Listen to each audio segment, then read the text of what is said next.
we've went back in time to get cattle. We're not using the modern award-winning, show-winning stock. We're using good old homegrown style cattle that eat grass and get fat on grass. Those kind of cattle in the feedlot put on too much back fat.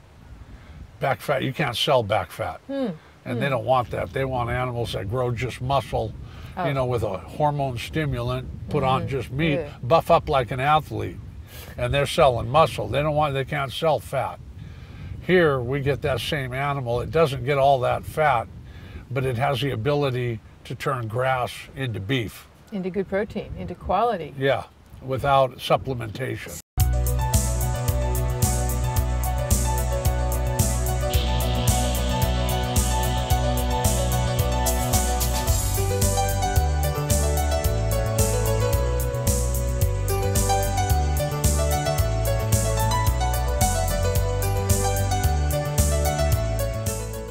Hi, welcome to Peak Moment. I'm Janaea Donaldson. I'm in the Skagit River Valley in Northwest Washington with Farmer George. Thank you. Thanks for joining me. You're welcome. We're at Skagit River Ranch, your ranch. Thank you. And we attended a wonderful farm day here about a week ago, and you explained to us about how you raise your animals, beef, pork, A little bit lambs. different. Quite a bit different.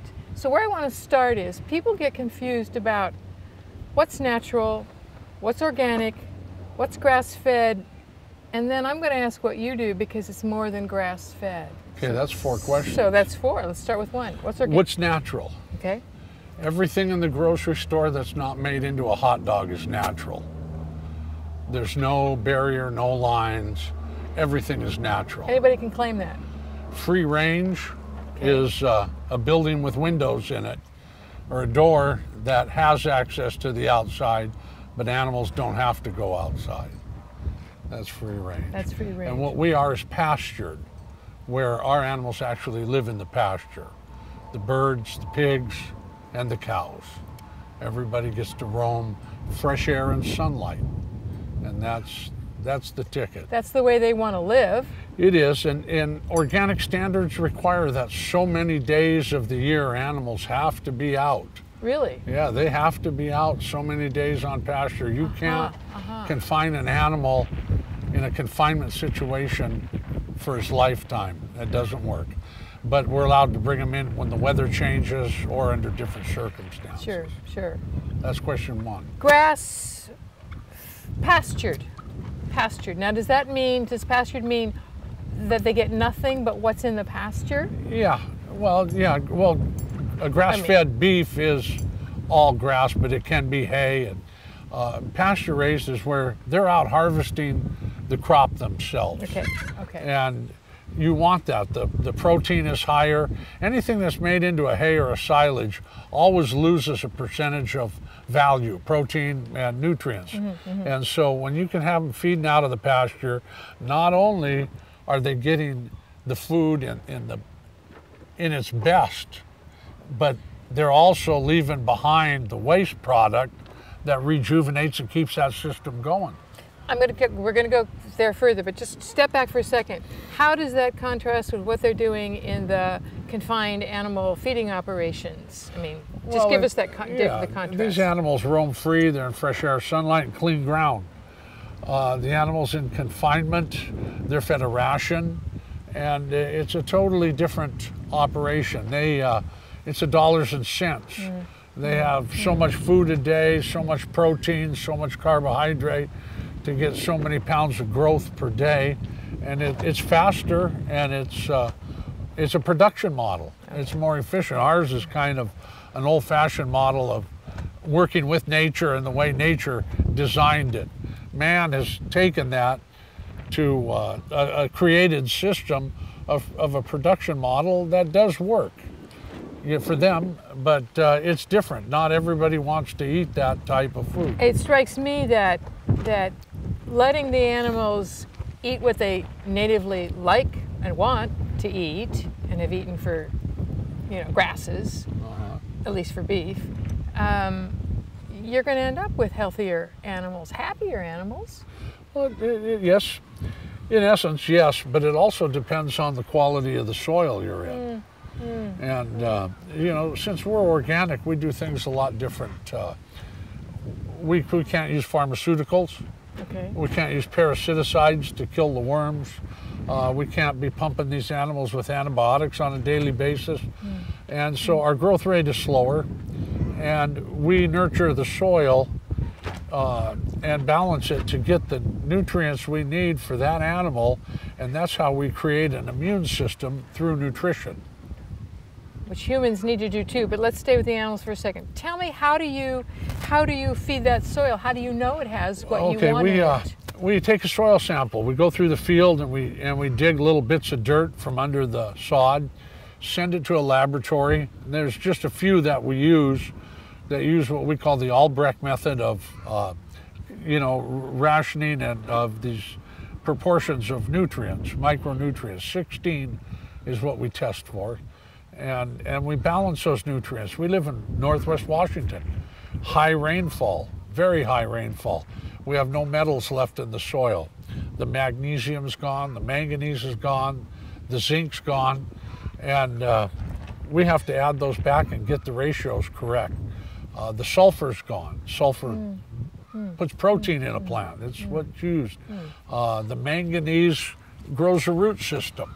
So you need that combination correct, and that creates an electrolyte in the soil to where all of a sudden the microbes can thrive. And you have a ruminant animal discharging manure with a cloved hoof.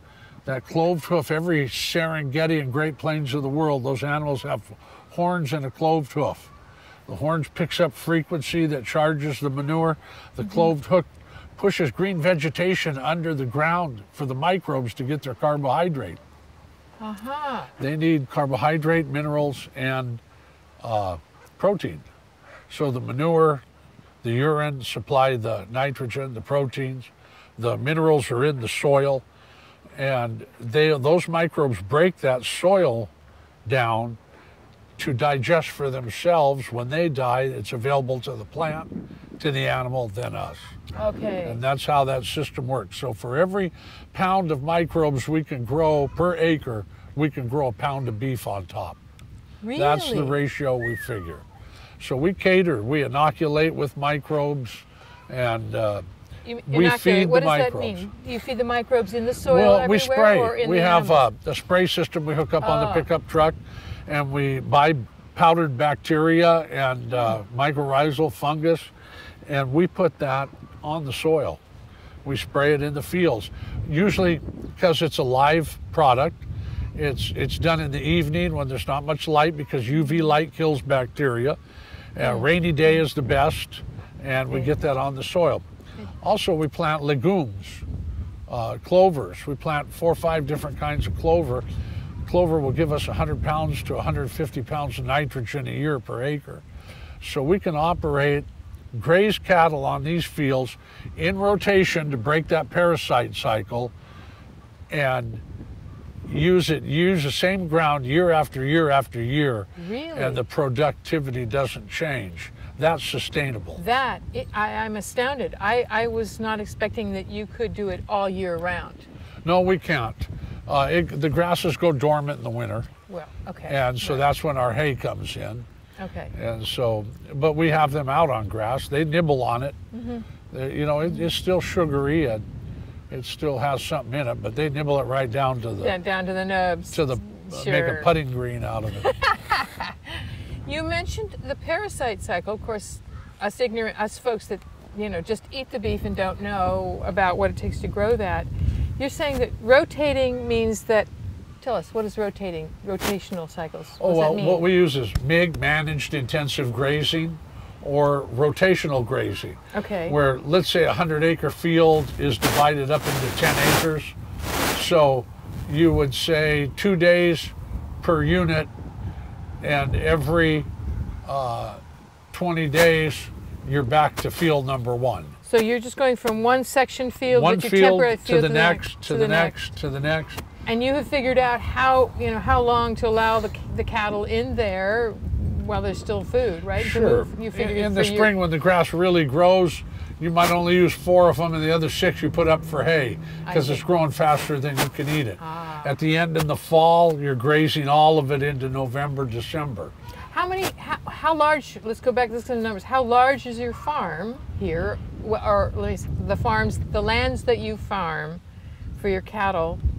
How many head do you raise? Around 750 acres. Okay, and how many animals will that support? About 600. That's counting the little babies too. But we probably run a 250 mother cow operation in there. But the offspring are retained on the farm and grown up and sold as a finished animal. And how long does that take from birth to finished animal? Earlier you asked about the confinement system, and they can do it in 18 months, 16 months. It takes us, 25 to 30 months to get our animals out. So we're doing a couple of years here. Yeah. Now, are those animals, there's certainly a difference in the taste, in the texture, and so on of those two products.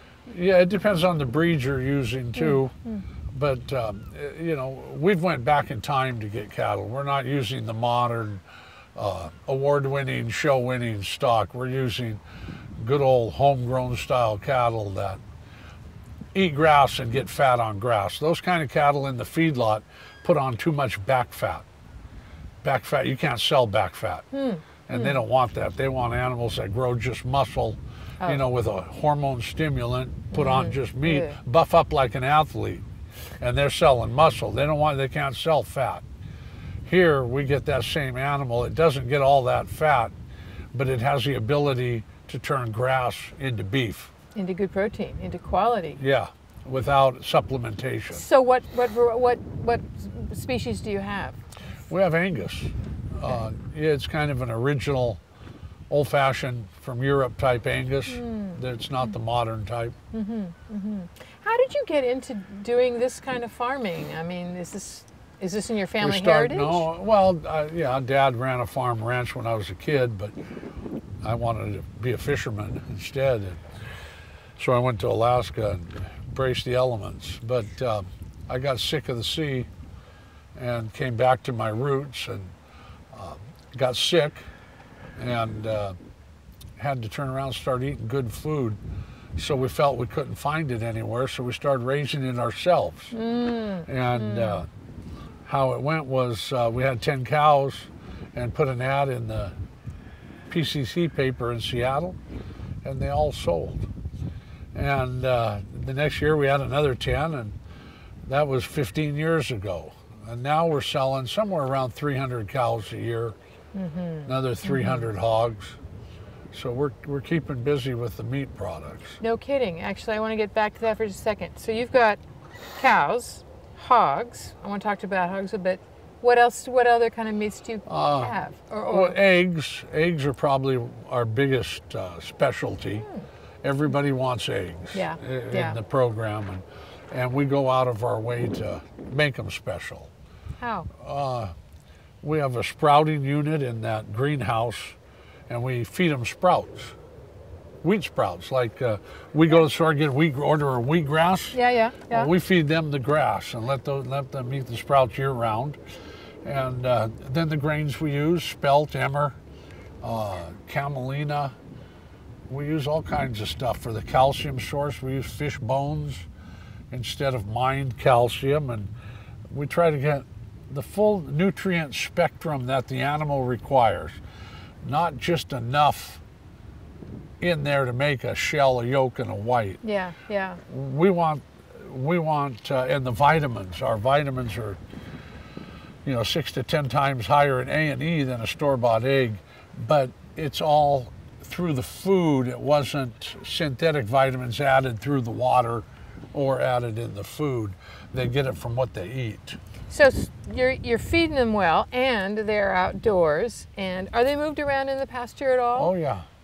So they get to eat the local bugs and worms and other things when they get to move around. Whatever, the grass, they clean it up quick. The bigger they get, the faster they eat it. But yeah, we move them, and kind of everything now, fall is coming up, and get to stay up for the winter. We still feed them sprouts in the winter, but the lower land all floods in the winter, so everybody's got to come up. Ah, I see.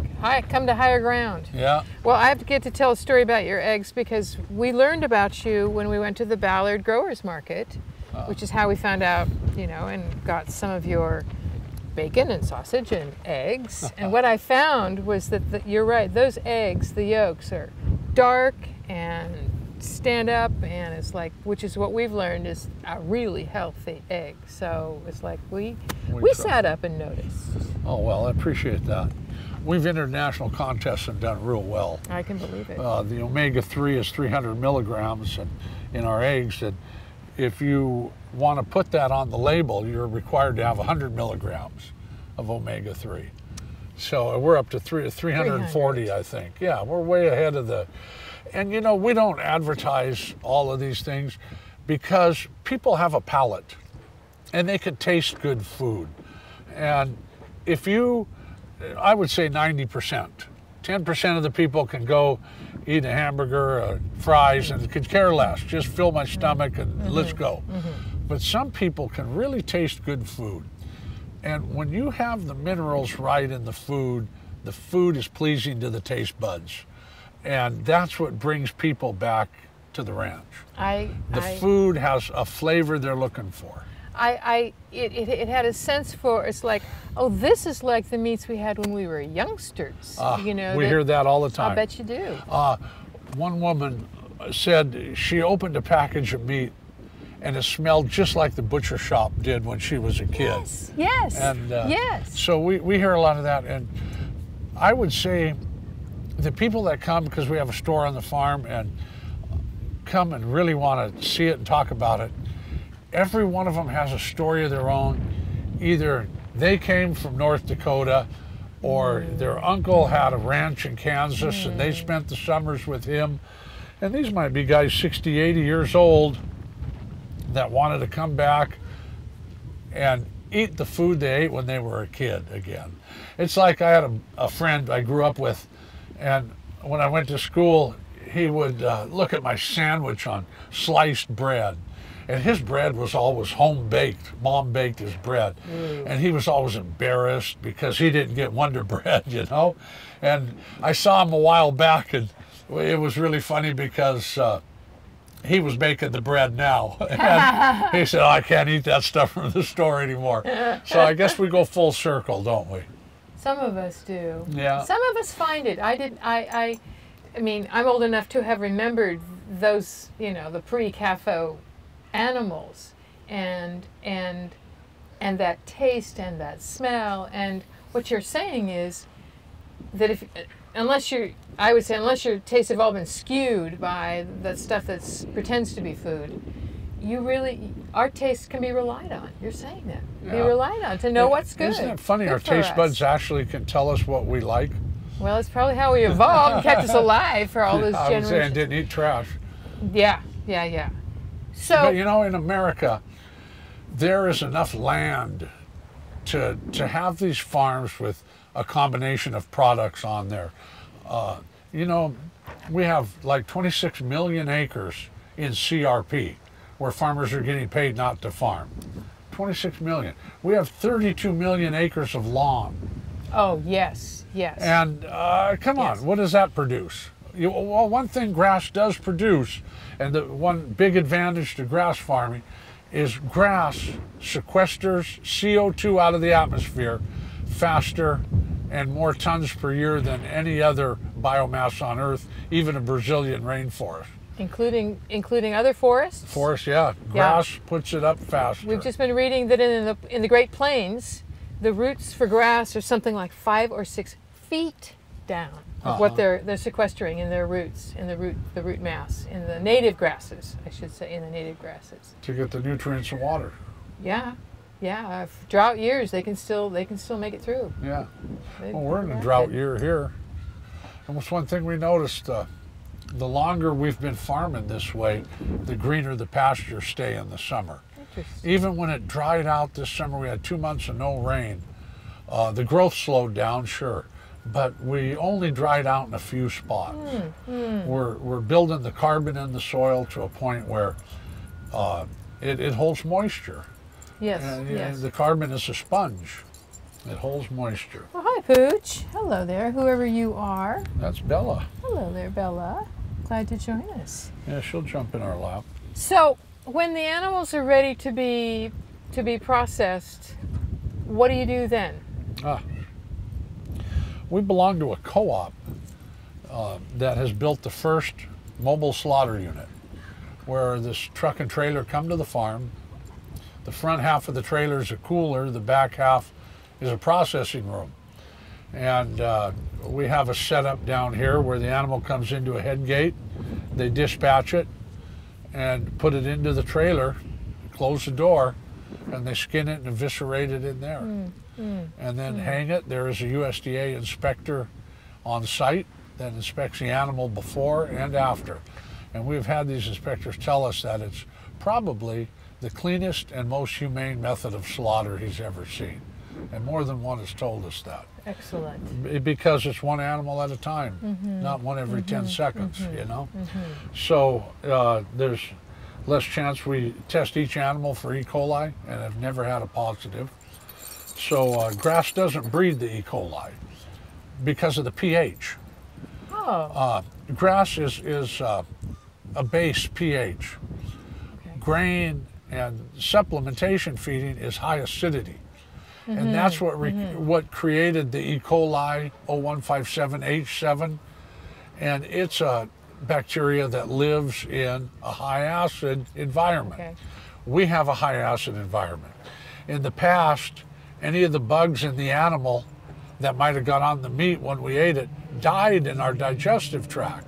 Okay. But the E. coli 0157H7 lives in our acidic environment, and so they can transfer from the animal to the people. I see.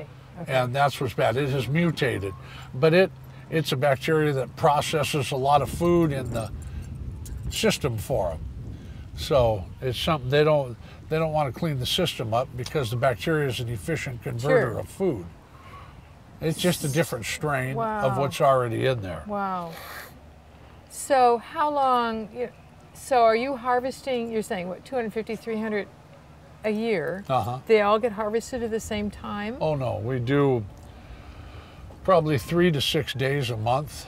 I see. And we have our slaughter days, and we corral the animals, whose ever turn it is. So they have a good life. They get fed every day, summer or winter.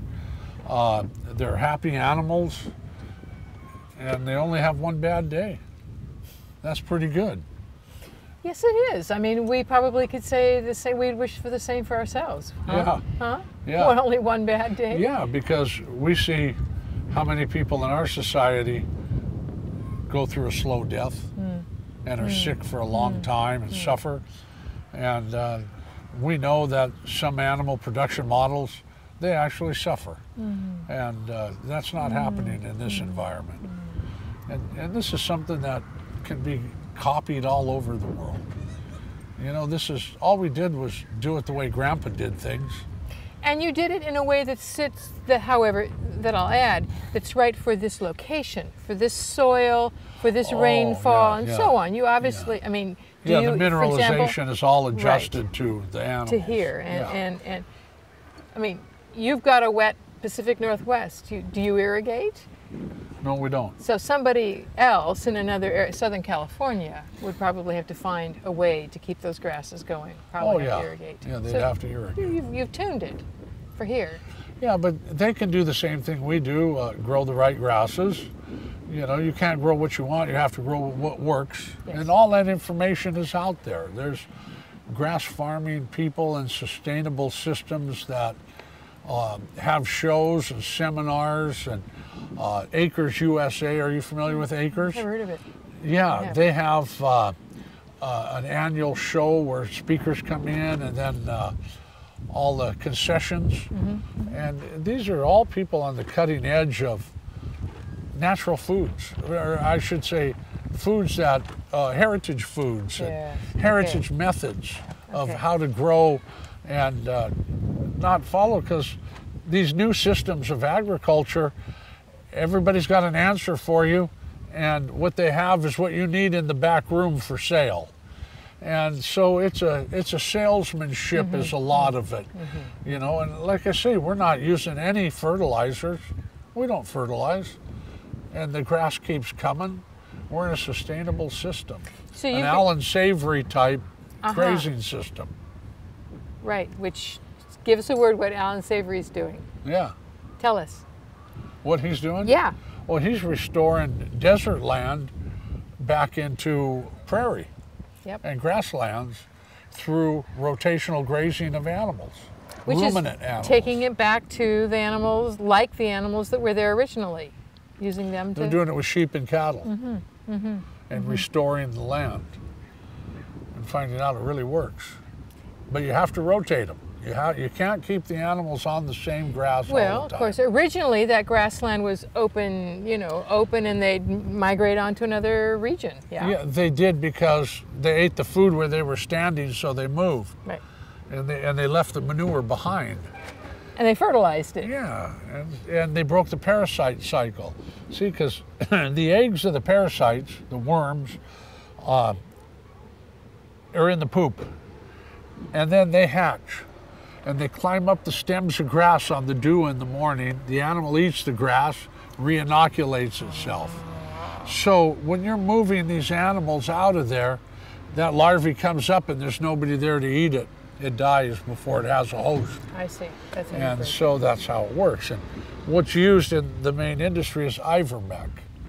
Everybody gets a shot of ivermectin 1 to 2 times a year to kill all parasites. And what they do is go into superovulation to get their populations back up. And if the animal has an immune system, it will hold those parasites in check because the parasites don't want to kill the host, or they have no home, no apartment building anymore. So they don't want to kill the host. And so we go in and tamper. 2 things we do. We go in and we find an animal that's skinny and the worms seem to be bothering it. It has a deficient immune system. So we give it a wormer or double shot to make sure we killed those worms. And sure, that animal comes back. And we think, aha, well, it has a baby. So what you're breeding is a trait that can't kill its own parasites. So you're just making the problem in your herd worse down the line. You have to use selective breeding and cull those imperfections like that out.